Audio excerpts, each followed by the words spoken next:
Well, thanks everybody, and welcome to the Rocha Revolution, TGIF, from your nation's capital here in Washington, D.C. I am super excited to have a guest on all the way from New Hampshire. If you didn't think that there were Latinos in New Hampshire, well, I've got a rude awakening for you. The next congressman's going to be a Latino from New Hampshire. Help me welcome my friend Christian. Wait, I'm going to get this last name right.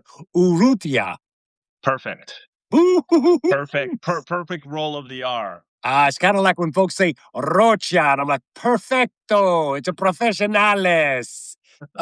Christian, before we get started, tell folks where you're running for Congress. Sure.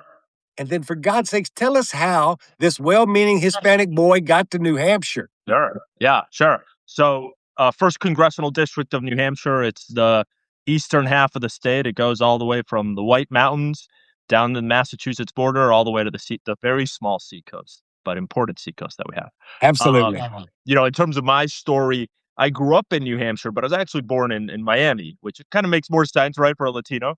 Yes. Parents are Mexican and Spanish. First of my family born here. I was born in Miami, came up to New Hampshire. Gosh, when I was like 4 years old, single-handedly, we tripled the Latino population of New Hampshire as a family. And look, I'm so proud to be from this state. I think it's given me such great opportunities, and to me, it's just a fantastic place. Tell us a little bit. You have had so many different careers. You have done so much public service. Tell folks how you got rooted in the community, and then you're Sure. professional. Like what you've been up to and before you were a congressman. Oh, you're not a congressman yet, but you're going to be a congressman. Yeah. So look, public school kid, had my first job. For any people in the New England region, they'll know the brand. Market Basket. I was a bag boy, literally a quarter of a century ago. First job, 14 years old. I went off to college and undergrad at the University of Iowa, then law school and grad school at the University of Michigan. Go Blue. I think they're going to be national champs. We'll see. And then I went off to work in the private sector as a lawyer. And eventually I started a human rights practice, got very involved in one case that involved Victor Jara, who was a political activist out in Chile, very famous singer, songwriter, aligned with the Allende government, ultimately tortured and murdered by Pinochet's government. In the midst of all that, at 35, I joined the military. And just to put in perspective, Chuck, how much of a fish out of water I was. I hadn't shot a gun. I was older than anyone in my boot camp class, and I was older than my drill sergeants. Eventually I got through that, ended up going to officer candidate school, got my commission as an officer in the Army, and then I opted to be a judge advocate, and I do trial defense services. So what does that mean? Basically, when a soldier has a serious allegation against him or her, they have a right to counsel, and that's me. And I do that in the state of New Hampshire here. I'm really proud of that service. And then in the last administration, I always say that. I sometimes say I was appointed by the president, and I have to remember, not this president, the last president. Look, I was appointed by President Biden. I was at the Pentagon, and in that capacity, I was special counsel, ultimately advising on some of the most challenging things that the Pentagon was facing at the time. That's awesome. Hey, do you still have oh, there you go. I was looking at you were cutting out a little bit, but it's good. Yeah. Here's a question. What branch of service did you go into? Army, U.S. Army. Second question. As a lawyer and as a legal person, do you got to go to the same boot camp as the guys out front? Okay. So I got to tell you, I opted to go to boot camp. So I could have done a direct commission, which means I say, hey, I'm a lawyer. I want to be in the military. They give me a commission immediately. And then you go off to like a 6-week reduced boot camp down at Fort Benning. I opted actually to enlist. So I enlisted. I came in as an E4, probably. So to put it into how much of a bizarre story this was, Chuck, at the same time that I was in officer candidate school, okay?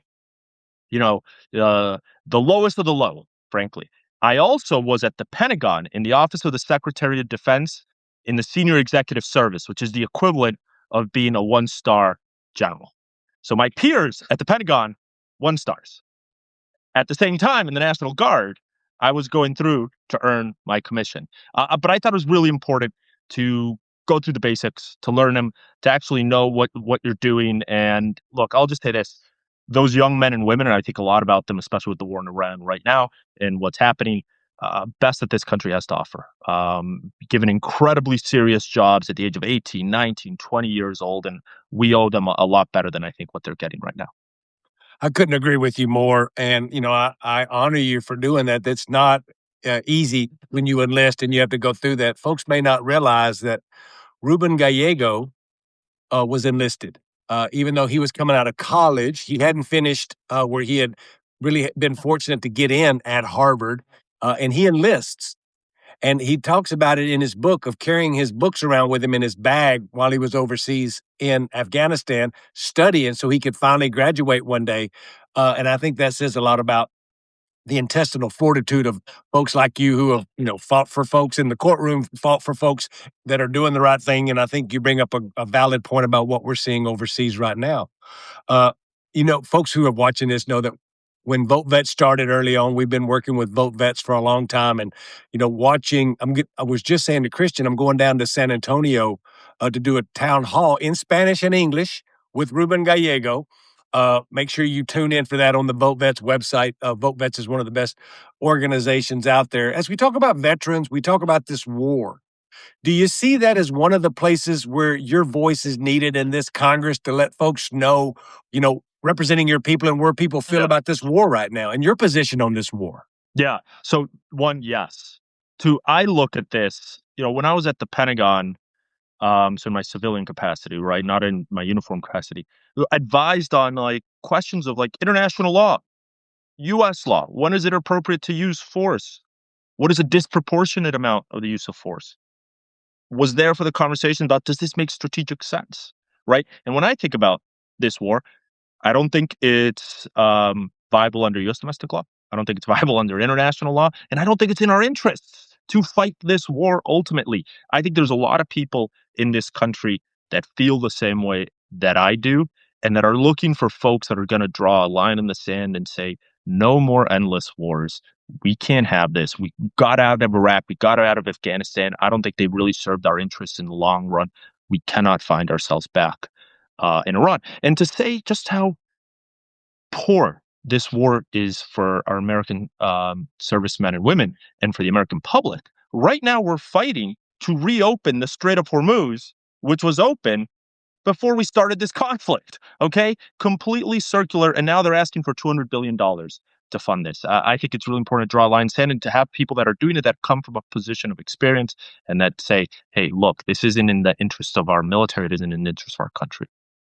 Exactly. We're going to do this several times throughout this podcast, but for those who are just moved by those words, who know that you're staunchly against this war, if they want to join your campaign, give us some of your websites where folks can go and sign up and also give you a donation. So it's urrutiafornh.com, spelled URRUTIAFORNH.com. It's my website. If you look up Urrutia Congress, there's not a lot of us kicking around. You'll definitely come up on my name first. That is awesome, Christian. As you go around the district, and folks may not be familiar with New Hampshire. I love it up in the Northeast. The hiking in New Hampshire and Maine is some of the best. And me and my wife love to go up there and do some muskie fishing as well. We're gonna do that after you win. I'm gonna come up. We're gonna go muskie fishing. But as you're out talking to folks, regular folks on the street, regular folks when you're knocking on doors, when you're picking up the kids at school, whatever it may be. Tell me about the issues in New Hampshire that you're hearing over and over again of what people really are caring about. Yeah. So, we'll talk about the specific issues, but I want to talk about a feeling that people have because I think it's so important. I just had an event last night in North Conway, kind of the most northern part of the district, and you talk to people, and it is clear that people have a feeling in their bones that something's seriously wrong in our country, that there's things have broken down in a way that they haven't felt before in a really long time, Chuck. And when you think about the actual issues that you start going through them, one is they're really worried about this administration and its abuses of the law, its abuses of the Constitution. And here it's been really important in our district because ICE wanted to build a facility community organized against it. ICE finally said, nope, we're not going to build a detention facility in the first congressional district. I think that's really important. People are really focused on that. But when you talk about kind of the bread and butter issues, right? Healthcare. I mean, again and again, especially with the ACA subsidies being rolled back, the amount that people are having to pay in their premiums, the increase.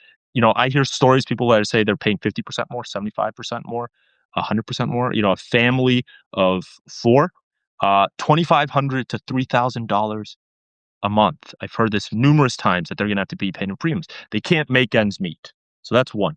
Two, housing in this state and in this country is broken. In the county that I live in, Carroll County in New Hampshire, the vacancy rate, Chuck, zero.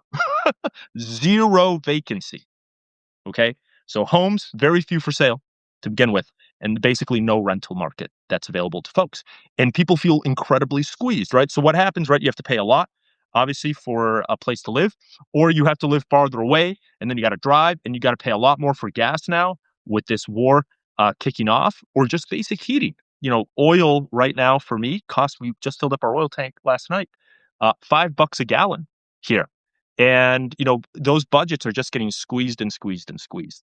And then finally, the last thing that I really like, I think animates a lot of people in this country is the sense that politics is broken and Washington has a corruption problem, a serious corruption problem. And people are really looking for reformers, folks that are going to, vote to stop members of Congress from trading stocks.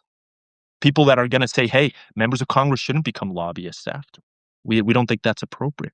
People that want to actually see some term limits. I think there's a real hunger for some real reforms in Washington because people feel like it's really disconnected from what they want day to day.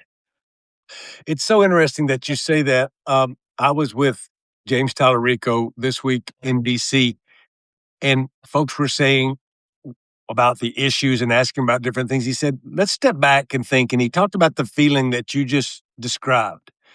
And he said, the system is actually so broken that it's hard to get things done. Yeah.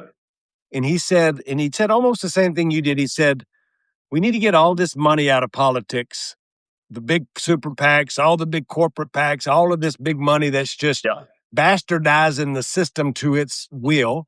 Yep. He talked about the stock trading. He talked about the lobbying.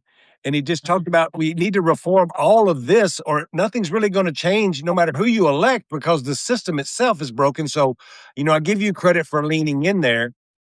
And then also talking about the healthcare issue and other issues that are on top of mind. We've been hearing a lot about utility costs and how much that's been going up for people. That's kind of coalesced with the gas. Yeah. Today, and we're working on congressional races around the country and Senate races like in Texas and in Florida. It's this thing, I just call it an overarching anxiety. Yes. This anxiety, you call it a feeling, I'm going to call it an anxiety of rent's going up, utilities going up, gas prices going up, my healthcare premium went up, and there's no break for them while nobody's salaries have went up.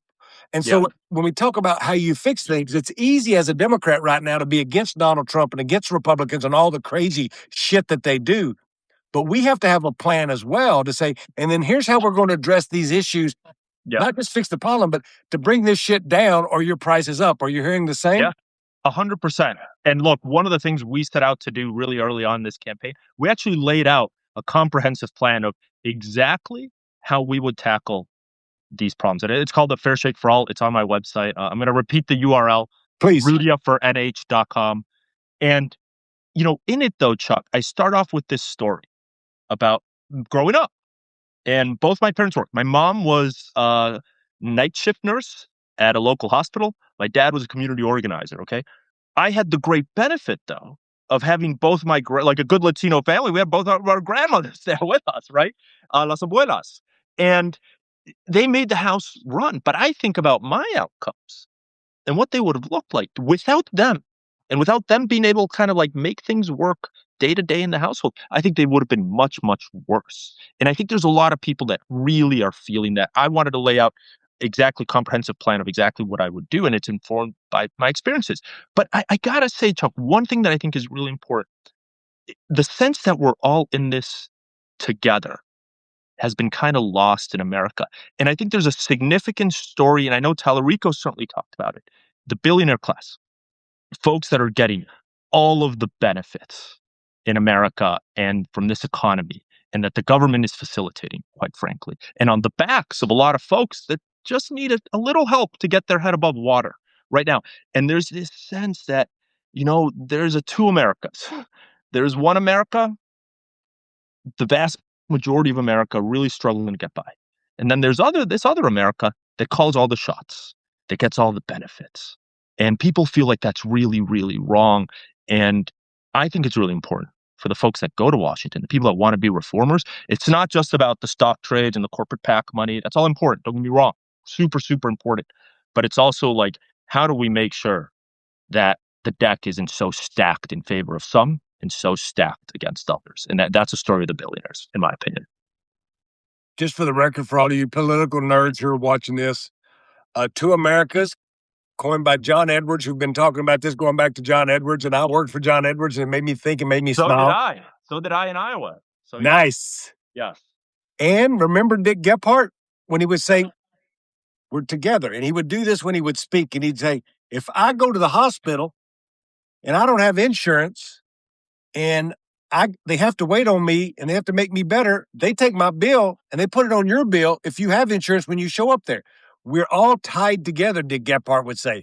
Dick Gephardt, John Edwards, folks understood this back in the day, and these problems have just metastasized, if that's the right way to say it. They've just kind of gotten bigger and more out of control when John saw it, when Dick Gephardt saw it, with David Binder. These old labor Democrats reminds me a lot, Christian, of the campaign you're running, right? Of like going back to the basics of being for regular folks. Sure, there's all these friends, things out there in a war that we're having where the Republicans want to talk about a cultural war when the actual real war you just started is making gas $5 a gallon. That's the war people feel right now.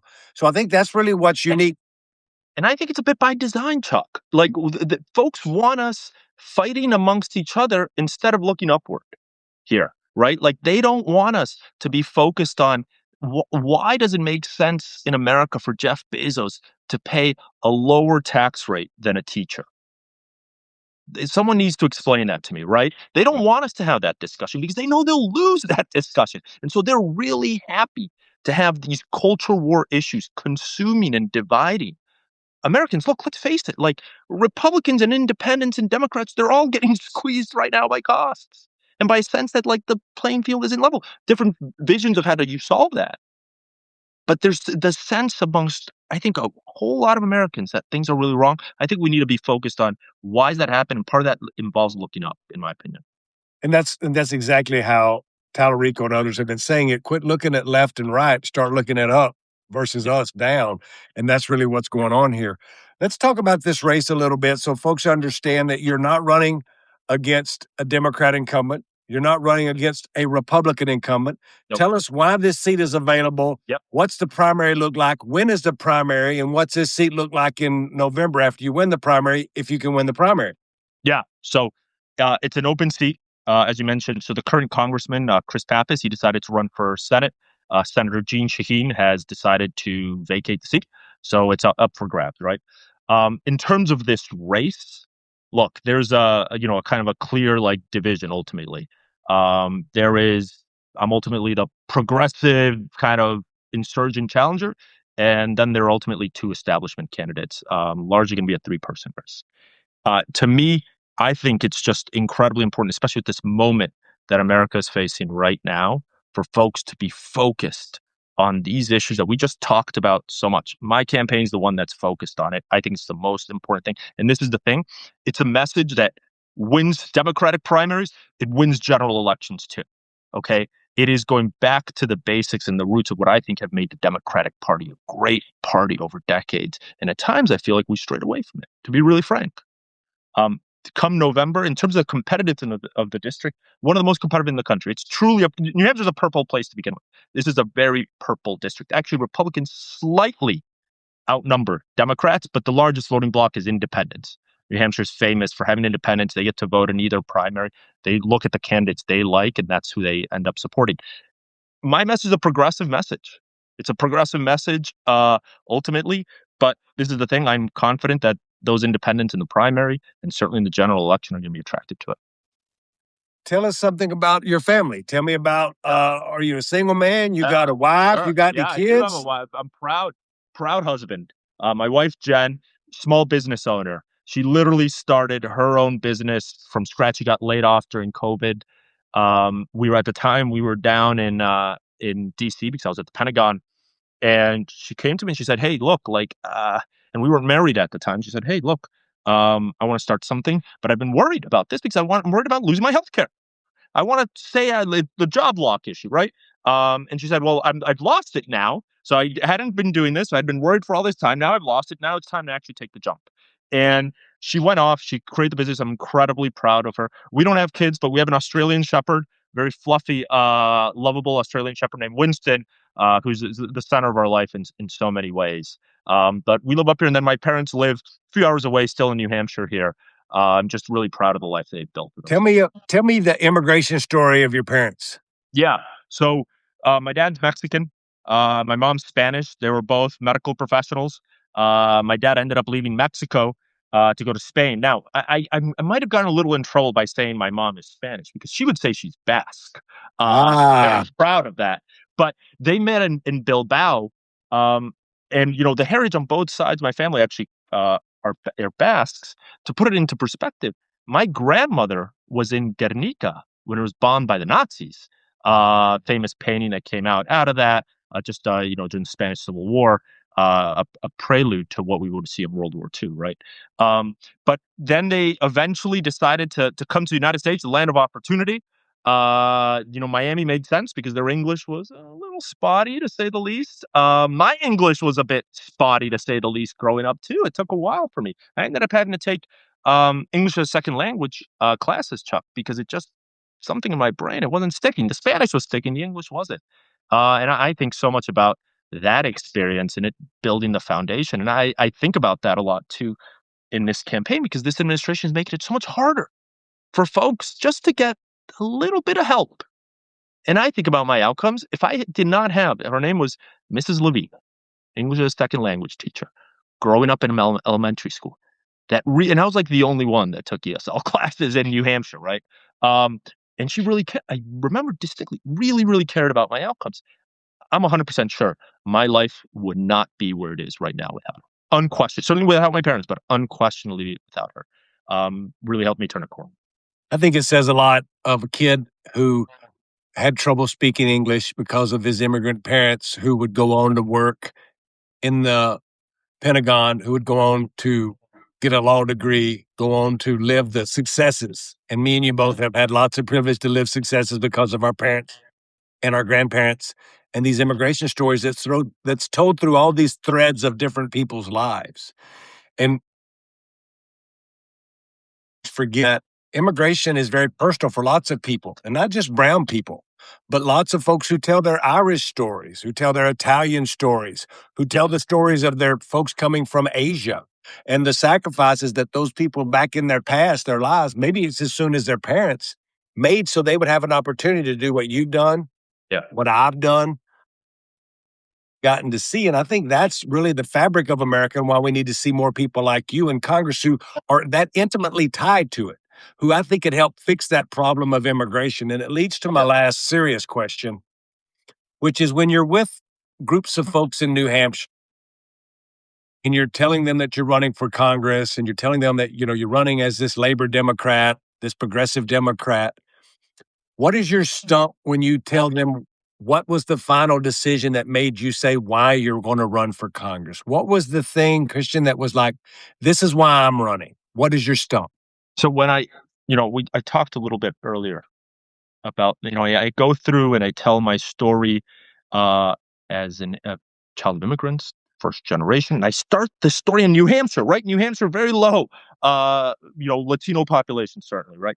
But I start this story and I go through this whole history we just went through. And I ask a question to the crowd. And I say, do you think in Trump and Stephen Miller's America that I would get a fair shake if I was starting off today? What about my parents? Pause. I tell them everyone knows no. Everyone's saying obviously no. And then I ask them, think about your own story. whatever it is, or your parents' story, or your kid's story, or the person you love. In Trump's America as it stands today, if they were starting off, if they were facing that seminal challenge that they had, would they get a fair shake? And people, you can tell in that room, people feel it in their gut. And I tell them, that's exactly why I'm in this race. It's that sense in our gut that things are so broken and that going back and trying the same thing over and over and over again to fix it will not work.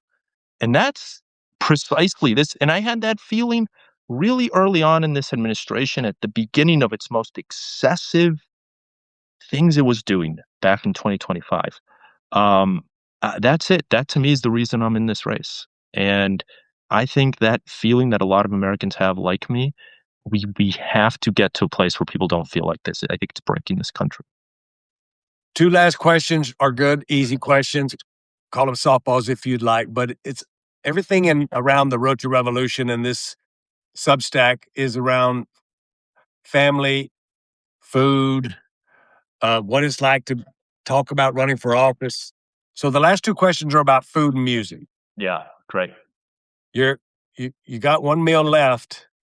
You think about that meal that makes you happy. You think about that thing you smelt when you were a little kid that you knew that you still miss today. I need to know what that one meal is. I'll tell you. Tortilla de patatas, not tortilla española, right? Different. Tortilla de patatas with some homemade French fries. That to me is like a quintessential meal as a kid. That's like classic Spanish bar food kind of that you would have, right? Tapas. Sorry, what was the second question? I didn't ask you yet. I'm gonna get to the music. But the food made me think. I talk about my mama a lot on this Substack. My white grandmother, folks know that my daddy was Mexican, and I had a Mexican grandmother named Carmen. And I wrote in my book that when you walked into her house, your eyes would burn a little bit because she would normally be on the molcajete, and she'd be grinding pepper seed to make salsa. And she'd also be having a hot plate going in her hands like this because she'd be making tortillas. Yeah. And then my white grandmother, Mama, had an old cast iron skillet that she made everything in. Yeah. Whether it was eggs, whatever it was. But when she made French fries, she would cut up potatoes that grew in our garden. She'd cook them in Crisco. And those were what I thought French fries were supposed to be my whole life. That's the way I grew up with French fries. That's exactly the type of French fries I had growing up. And that's what and then when I would go to McDonald's, I'm like, these ain't French fries. These aren't like Mama's. Because some Mama's would be soggy and they don't have that crispness and that consistency. No, completely. So the last question is, it's pretty easy, but I've played sports. I love sports. I need to know what that song is you play in the gym, or what would be your walk-up song in a baseball game. I need to know what that song would be, which is, I call it your walk-up song. Oh, that's a good, I gotta admit to you, Chuck, this is gonna make me sound a little lame. I'm kind of a jazz guy. I actually really like jazz. I don't know if that's good walk-up music. Right? Maybe not, but let me know, who's your favorite jazz artist? I mean, John Coltrane. That's yeah, like my favorite. But the songs that I think that are most emotionally resonant to me, and I talked about Victor Hara and the work that I did, and I had not heard of Victor before. I did that work, but he obviously a very famous singer-songwriter. Certainly have listened to his music a lot, and I listened to that even during this campaign. I just a certain resonance in it for me. Give everybody your website one more time. Yeah. Urrutia for NH.com, spelled URRUTIAFORNH.com.